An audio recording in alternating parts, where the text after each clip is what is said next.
tonight I've also asked Ryan, would you please come up here? Am I Ryan or my John right now? So you want to do That's this? all right, it happens all the time. Get you. No, I don't need it. Okay, before you get started, we had we had to put out a public notice about our water system. And when Ryan came on with us, how long ago now? July 1st. July 1st. We were still trying to get the new water plant connected and working in conjunction with the old water plant. There was a lot of different things that were not done in the beginning that should have been done to connect them together. And on top of that, there was a lot of different pipes that had to be put in it, and we got a massive pipe break there. So it's been quite a job getting all that stuff done. But Ryan has been in the military for 25 years? 20 years. 20, okay, 20 years. While he was there, his job in the military was, Water and wastewater. so when we got this, I asked him to come up here tonight and talk a little bit about the issue and explain that. So go ahead, Ryan. So we were having a THM issue. I'm sure everybody's seen that. THMs are your trihalomethanes. It is, according to EPA, can be linked to cancer-causing agents. We have had a number that has been above. We are not supposed to exceed a 0.08 milligrams per liter, which basically commutes to parts per billion. We did exceed those for a while. The problem we found was basically the way the plant was designed. We were injecting our chlorine bleach, which is a 12.5% bleach solution, in while we were actually flushing our clarifier. So the clarifier is designed to start pulling out all of our organics as it filters through there, but when it's doing a flush, it's trying to remove all those organics. Well, now we have a high concentration of organics being fed with bleach, which then started creating our THMs, the trihalomethanes, and that was getting out into our system. So this last letter I posted out there, I talked about the fact that this past quarter, when they took the sample, I would want to say it was the 11th of February, we were at a 0.057. That was the actual reading that was taken. However, due to the LRAA, the localization running annual average, when you take 57.057 plus 0.089 plus 0.103 plus 1.108, add those all together and divide it by 4, we end up with our running average being a 0.087. So that still put us over by 0.007 parts per million. So we still did technically, yes, have an issue. However, we are on track. So once this next quarter comes through and we have that next test, which will be coordinated by the state, as long as everything stays in path as it has, which everything else is dropped, we will be in compliance because that last month of 108 will have dropped off. And that we only failed for the location of 11024 Shady Oak Drive, or Shady Pond, sorry. The Shady Pond is where we failed, and that's right there in the corner. So here inside the city we did not fail, and here at the water treatment plant we did not fail either. So it was only one location out of the 3 locations that we had that had any issue at all this rotation around. So I know it took a while to get that figured out. I had been in contact with TCEQ. I had since October, I'd asked for a request for them to come out and send me what they call an FMT, a financial management technician. I did not get anybody out here until February.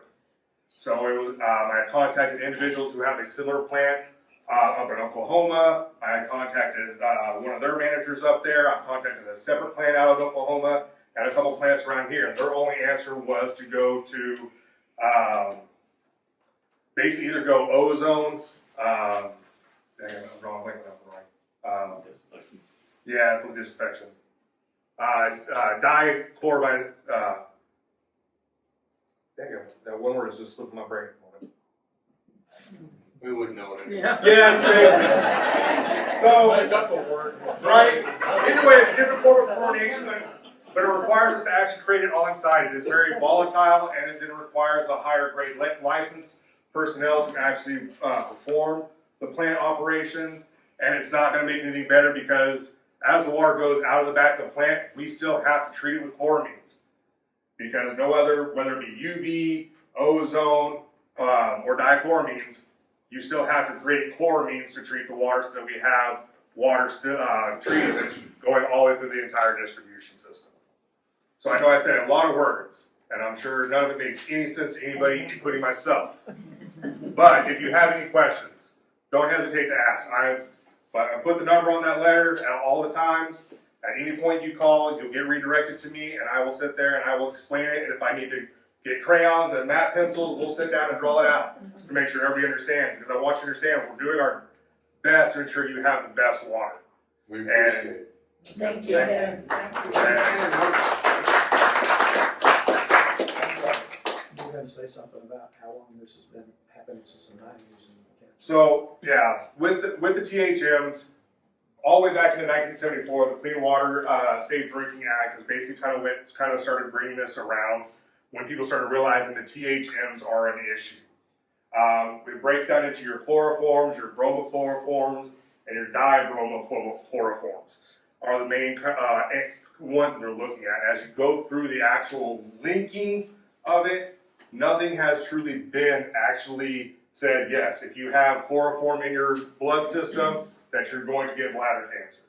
They just really have links where they say, hey, yes, this person had a slightly elevated number, and yes, they did actually have colon cancer or bladder cancer. There's been no true actual link to it, but this has been an ongoing process. We didn't truly start even actually doing a lot of chloramines until about 1979, after the Clean Safe Water Drinking Act that occurred in 1974. So prior to that, which was not me, but you were drinking chlorinated water that had no chloramines in it, so you were drinking very high amounts. And looks like we got quite a few people here that are still doing all right. So it's not a guaranteed cause of it, but it is linked, yes, that it could be a precursor to have issues, and that's why we're doing our best to ensure that we keep that out of our water systems to the lowest possible levels we can, which, again, the water treatment plant, we're at a 0.046, 0.057 at Shady Pond, and here at the lake, over by City Hall, we were down to a 0.047. So the short of it, Brian, is the drinking water as it sits right now is perfectly fine as far as these THMs, yeah, the trihalomethanes, yes, sir. I can't believe my root canal. Yes, sir. So there's only been one place in town on this last report, that was down at Shady Oak, so the rest of the city was good. Yes, sir. Perfect to drink, and that's a dead end line, and that's one of the. So it's one of our furthest points from the system, so, yeah, and even then, it was good there. It was a 0.057, which is below the 0.08 that we have to be at, so the water was still good there, just Okay. the 4-quarter average was over. Yes, sir. Gotcha. How many people Yes, sir. drink water out of the faucet? I do. I do. Now, was that out of the CCN or the ETJ, or was it the city? No, it's inside the city. Yes. Well, it's just some thing broken, I gotta get the plug out. Any questions? So open your head, I thought that. All right, thank you very much. We're just really lucky to find an operator of his caliber and his license. Cody knows this all over. In most cities, you get somebody like him, and they're always going somewhere else to get one. We're just real happy. I have to commend these guys. I've been working with them for the last few weeks about a work order system tying into our mapping system. We're going to try to start publicizing a little bit of these activities that we're doing with the city.